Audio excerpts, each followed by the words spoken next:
Magandang araw po sa inyong lahat.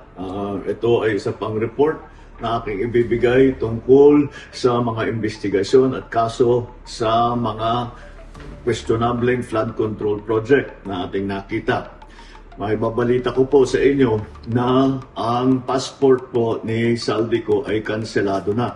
Kaya in-instructionan ko na ang Department of Foreign Affairs, pati ang PNP, na makipag-ugnayan sa ating mga embassy sa iba't ibang bansa para tiyakin na hindi maaring magtago itong ating hinahabol na magtago doon sa kanilang bansa. At kung sakali man ay siya'y pupunta ron, ay i-report sa atin para naman ay maibalik natin siya dito sa Pilipinas.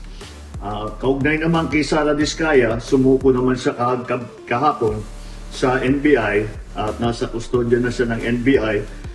Inaantay ang formal ng paglabas ng kanyang warrant of arrest. Kaya nakikita po natin na maganda naman ng takbo ng proseso at yung ating mga hinihilaang na kasama dito sa ganitong klaseng sindikato ay haharap sa hustisya.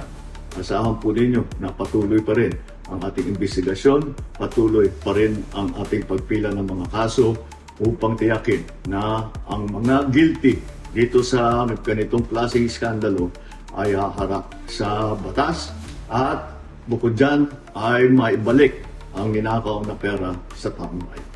Maraming salamat po. Magandang araw.